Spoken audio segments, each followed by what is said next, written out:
Muy buenos días, hermanos en Cristo y María. Una mañana más aquí para compartir la palabra dulce de Dios. Hoy es miércoles, mitad de semana, y es día 1 de febrero de 2022. Yo pensando como los locos. Si febrero es el mes del amor, entonces podremos concluir que febrero es el mes de Dios, porque Dios es amor. Y es ese verdadero amor que debe nutrir hoy nuestra vida entera y darnos la fuerza que precisamos para poder vivir toda esta semana en su presencia, todo este mes amando y dejándonos amar por Dios e igual amando a todos los demás. La liturgia de la palabra de hoy es muy interesante. No olviden, les habla el Padre Tomás Galarza Figueroa. Este es su canal de gracia y bendición. Les suplico por favor que se suscriban a este canal, Tomás Galarza Figueroa, y al canal de la Diócesis de Mayagüez, y que nos ayudes a evangelizar colocándolo en todas tus redes sociales, compartiendo este video y este canal para que llegue a muchas más gentes y tengamos entonces por lo menos una reflexión de cada día sobre los evangelios y su mensaje de amor. En esta lectura, que es una continuación de la que leíamos ayer, de hecho justamente comienza en la última frase de ayer. Todavía no han llegado a la sangre en su pelea contra el pecado y ya han olvidado la exhortación paternal que les dieron. Una frase muy interesante por lo que dice: espérate, esto no ha terminado. Te invito a la perseverancia, a la confianza, a la aventura de la fe. Falta un camino que recorrer y habrá dificultades, habrá vientos de mal, habrá problemas y persecuciones. Pero fíjate en la alianza, fíjate en el pueblo santo, cómo Dios lo sacó con poder de aquella esclavitud, primero en Egipto, después en Babilonia y en otras circunstancias. Y cómo por la perseverancia de un resto, de unos pocos por lo menos, Dios cumplió fielmente sus promesas. Entonces no te desesperes, hay un tiempo para cada cosa. Continúa tu camino de fe y tu perseverancia. Deja que Dios te tome también a ti de la mano y te conduzca. Y en los peores momentos de tu vida, abandónate al amor de Dios. En una fe que es como un salto al vacío, sabiendo que Él nos cargará en sus brazos. Por eso, y para lograr eso, ¿qué te pide la primera lectura de hoy? No rechaces la corrección del Señor, ni te desanimes por su reprensión, porque el Señor reprende a los que ama y castiga a sus hijos preferidos. Claro, el autor bíblico usa las palabras que él conoce para expresar lo mejor que puede el amor de Dios. La palabra castigo siempre está en entredicho. Lo que habla ahí es de esa corrección desde el amor, de ese reprender al que está caminando mal, para darle entonces las herramientas que precisa para que aprenda a caminar en la presencia del amor de Dios. Soporta la prueba, soporta la corrección, porque Dios trata como a hijos. ¿A quienes? Aquellos que perseveran en el amor. Bueno, los trata como a hijos a todos. Pero si tú insistes, o yo, en vivir de espaldas a Dios y no querer ni vivir ni ser hijo de Dios, entonces definitivamente no puede cargarte en brazos. Porque un hijo rebelde que se va de la casa, él mismo se aparta del amor de Dios y se condena a vivir sin ese amor total y absoluto.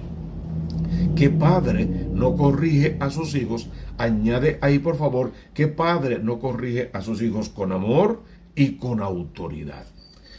Ninguna corrección resulta agradable en el momento, sino que duele, pero luego produce fruto apacible de justicia. Y eso es importante. Cada uno que es ejercitado en la corrección, al final gana grandes premios para esta vida y para la vida eterna. Por eso, fortalezcan las manos débiles, robustezcan las rodillas vacilantes y caminen por una senda llana. O sea, revístete con la armadura de Cristo, que este mundo con sus invitaciones no pueda contra ti y contra tu familia, porque esa familia entera es propiedad exclusiva de Cristo. Así el pie del cojo no se retuerce, sino que se cura. Qué frase tan hermosa. O sea, así a pesar del problema que tienes, no agravará. En su momento ese problema se va a solucionar, se va a quitar del medio y podrás entonces caminar sin ningún tropiezo en la presencia del amor de Dios. Y lo más hermoso, tomar de la mano al resto de la familia, amigos y compañeros e igual llevarlos a esa presencia dulce del amor de Dios. Busca la paz con todos y la santificación sin la cual nadie verá al Señor. De eso se trata. Esa paz que Dios da y el mundo no puede quitar. Búscala. Santificación, ¿por qué? Porque tenemos que ser santos como el Padre del cielo es santo. Eso lo repetimos todos los días y lo repetiremos todos los días de nuestra vida porque es la verdad del Evangelio. Procura que nadie se quede sin la gracia de Dios, o sea, la bendición de Dios que tú recibes cada mañana. Cuando entras en oración, hazla extensiva al resto de la familia, sobre todo aquellos que se levantan estando más lejos de Dios, que no quieren orar, no quieren hablar con Él, rechazan su bendición, no tienen tiempo para Él por las ocupaciones de este mundo. A esos hijos tuyos, a esa familia tuya que se levantó de espaldas a Dios, tómalos de la mano tú, condúcelos tú, ora por ellos en oración de intercesión y lávalos tú en la sangre preciosa del Cordero, para que Dios no los olvide, los acompañe e igual los custodie en su caminar hasta que ese corazón endurecido ablande y puedan recibir de Dios esa gracia que necesitan y esa bendición para perseverar en su amor y alcanzar la salvación de sus almas. Que ninguna raíz amarga rebrote y haga daño.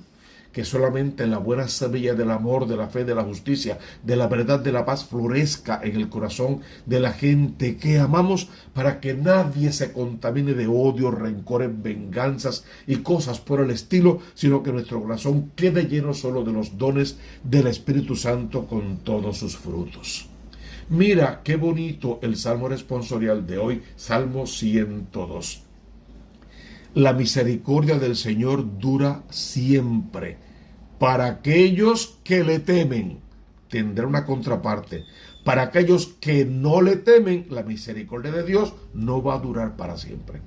¿Quieres gozar de esa misericordia durante toda tu vida pasajera en este mundo y encima recoger los frutos de esa misericordia para el reino de los cielos? Entonces teme al Señor. Guarda sus preceptos y sus mandamientos. Cúmplelos. Temer no es tenerle miedo, nada más lejos. Es un respeto, una veneración absoluta por las cosas de Dios y un querer cumplir por amor la ley de amor que el Cristo coloca en nuestros corazones. Y este evangelio, que de por sí es muy interesante, es la segunda visita que Jesús hace otra vez a su tierra en Nazaret, en el evangelio según San Marcos capítulo 6 versos 1 al 6.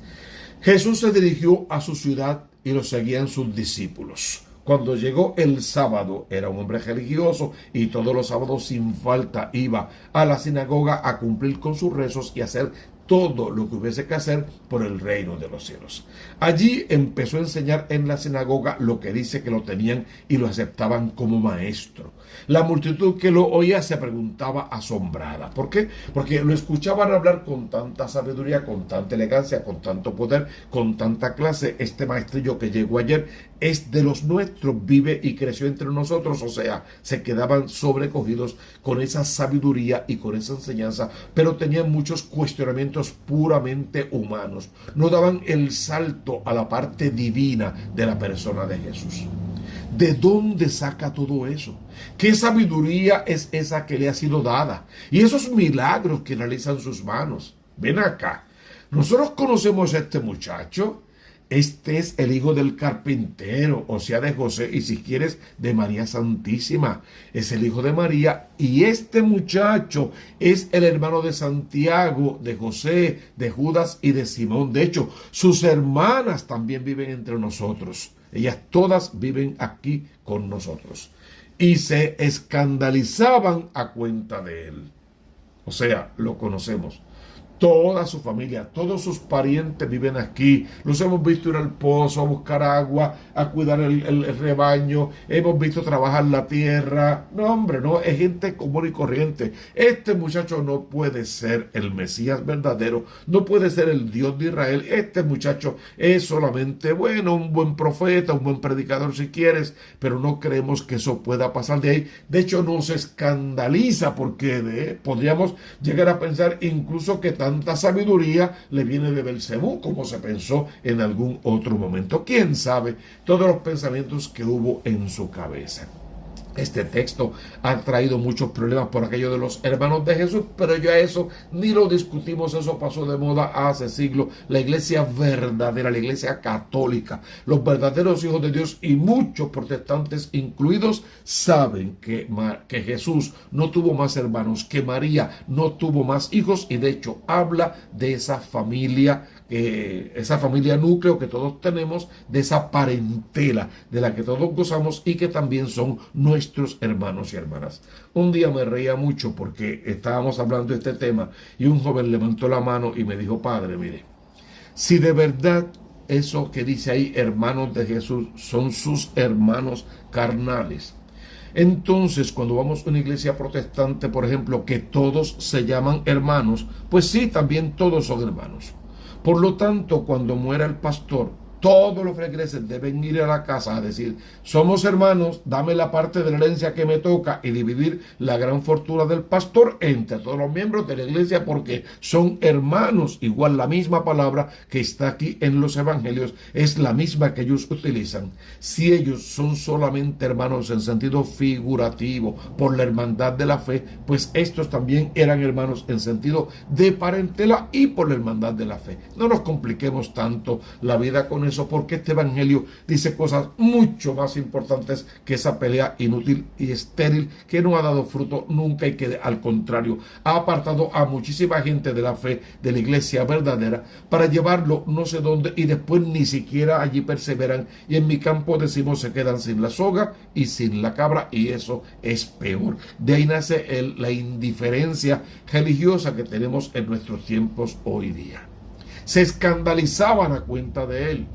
Les decía: no desprecian a un profeta más que en su tierra, entre sus parientes y en su casa. Jesús pone el acento donde va: entre sus parientes, no entre mis hermanos y hermanas, entre los hijos de mi mamá y de mi papá, entre sus parientes en sentido general, tal cual la palabra está usada desde el principio. No pudo hacer allí ningún milagro. ¿Por qué no? Por la falta de fe.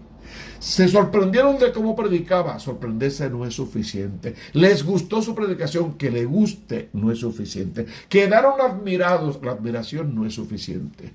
Faltó la fe, el cheque en blanco, el salto en el vacío, el caer de rodillas, el aquí estoy, Señor, para hacer tu voluntad, en no te merezco, pero te necesito. Faltó todo eso. Faltó que los ojos vieran más allá del aspecto humano de Jesús para que descubrieran en su interior al Dios verdadero, al Dios de Israel, al Emanuel que habita entre nosotros. Faltó que lejos de la parentela de Jesús y todos aquellos parientes pudiesen ver a la iglesia, a la comunidad y al Dios del amor dirigiendo la comunidad desde el reino de los cielos, que es lo que nos promete a todos si permanecemos fieles a la iglesia que Cristo vino a fundar, a su enseñanza y a sus mandatos, y nos dedicamos toda nuestra vida a salvarnos e igual ayudar a otros a salvarse. No pudo hacer allí ningún milagro, solo curó a algunos enfermos imponiéndole las manos, y se admiraba de su falta de fe. Y recorrió a los pueblos alrededor enseñando, porque lo que Jesús vino de verdad fue a enseñar el amor, a enseñar la doctrina verdadera y a enseñarnos el rostro del Padre Dios de Israel. Si había que hacer algún milagro, lo hacía por el camino, pero su misión era predicar el reino de los cielos. Deja que el Señor te abrace en esta mañana, conságrale al Cristo de la gloria a toda tu familia y pídele que te escuche con poder y te realice ese milagro que tanto necesitas de parte de Dios. Abre tu corazón al Redentor. Tú conoces la consigna: busca primero el reino de Dios con su justicia y todo lo demás vendrá por añadidura. Recibe la bendición de lo alto en el nombre del Padre y del Hijo y del Espíritu Santo. Amén, amén y amén.